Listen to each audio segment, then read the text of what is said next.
Hi YouTube, this is Focus Spender, and today I'm going to talk to you about how to create a budget. A few people have asked me what it is that I do, and today I'm going to talk to you about what I've done in the past.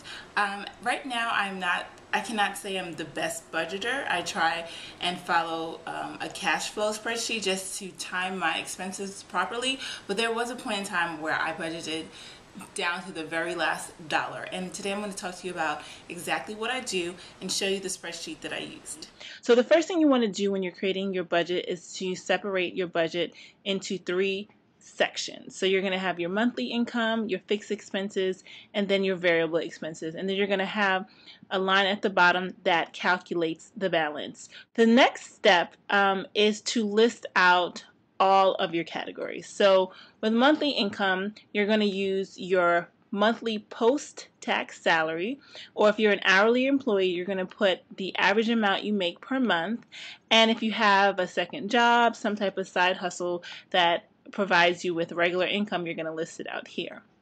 Next, in your fixed expense category, you're going to list your typical expenses that are regular and for the most part, the exact same amount every month. So you're going to have your rent, utilities, your cable, your student loans if you have, your cell phone bill, if you're a member of the gym, if you have Netflix, any little thing, it doesn't matter how small the amount is, as long as it's a regular category. As long as it's a regular expense, you're going to want to put it. And you can also dump your savings in here so that you're prioritizing saving money every single month. In your third category, you're going to list out your variable expenses. And in your variable expenses, you're listing out typical expenses that do fluctuate every single month. So you know you're going to spend money on food. You may not know how much, but you are. So these are expenses that you can be flexible with. The one thing I should say is you don't want to go crazy listing out these categories. There's so many things you can budget, but you want to keep it to a minimum because you want this to be easy to track and easy to follow. If you have too many categories, then it's going to be really difficult every month or every week, however often you're looking at your budget, to go through all of your receipts and type in how much you spent in each category. And then if it's tedious, you're not going to want to do it, and then you're not going to follow your budget. So a few tips in following a budget. Some people use the envelope system where they look at their variable expenses every month, pull out the cash, and then separate it with envelopes. That's good for some people. Me personally, I don't like to have cash on me because for some reason I spend cash way quicker than I spend using my debit card. I feel like I don't keep as close of an eye on my cash as I do with money that is in my debit account. So what I do, I use ING Direct, which has now switched over to Capital One 360 because it allows you to have multiple checking accounts. It allows you to have multiple savings accounts. So you have one checking account, and then you have however many savings accounts you want, and then you can create a savings account for clothing and dining and entertainment. And whenever you're going to spend money in those categories, then you move it into your checking account. So then there is some level of control because the amount of money in your checking account is not going to be as high as the amount of money you have for variable expenses. So in terms of tracking your budget, you can leave it like this. You can use a cash flow spreadsheet, or you can add an extra field. So in 2004, I should say, is when I really used this budget. And what I would do is every time I spend any money, I would come to this spreadsheet and I would type it in. So let's say last week I spent $25 at the grocery store. I would type that in here. If I spent $50 a week after, I would type that in there.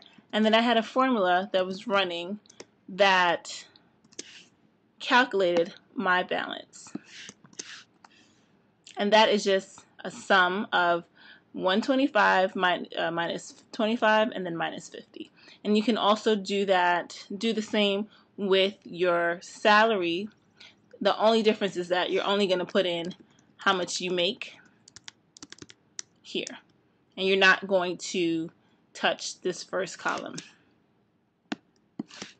This lets you track when your money is coming in so that you can have an idea of what is going on. So in terms of reviewing your budget, I would say if your budget is tight, you want to review your budget on a weekly basis. You don't want too much time to pass without you checking in to say, well, how much have I spent? How much do I have left to spend? One other tip that I want to point out is how I paid off my loan, how I found the extra money to pay off my loan. So as you can see right here, I have, and I should say this is an actual budget that I used to use in about 2007. This was my actual budget.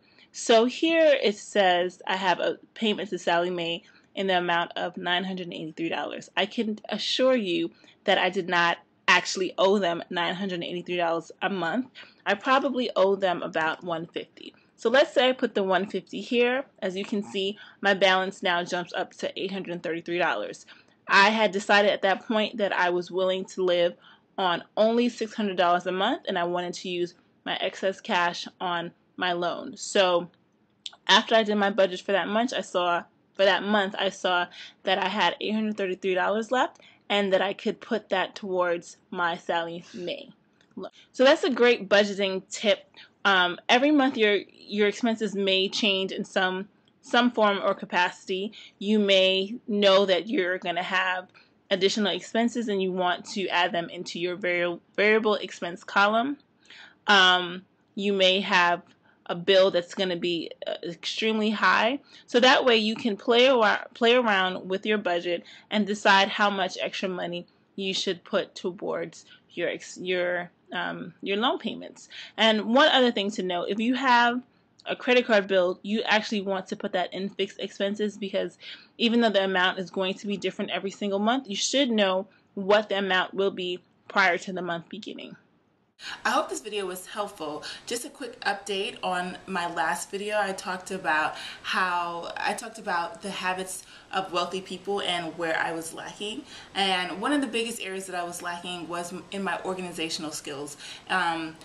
I just felt like I was lazy and I just wasn't getting things done. But I think the problem was I did not know what to do and when to do it. So I downloaded this program to my laptop and to my phone. It's called Evernote.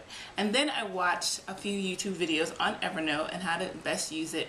And then I found another YouTube series called Secret Weapon. I think that's the full name of it, Secret Weapons.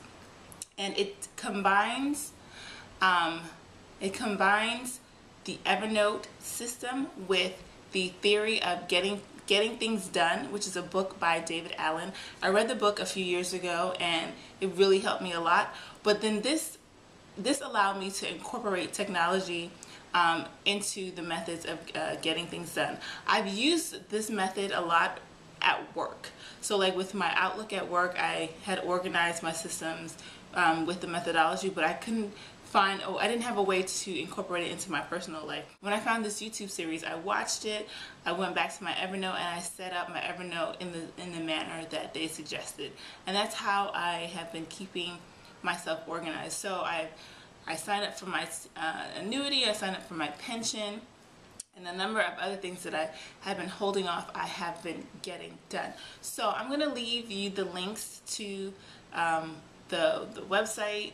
I'm going to leave you the links to the YouTube series on Evernote and the Secret Weapon YouTube series. They also have a website, and I'll leave you more information about the book that I read. So if you have any questions about budgeting, you can send me a message in my inbox, or you can leave me a comment and I will get back to you. And that's it. I hope you guys have a great day. Thanks. Bye-bye.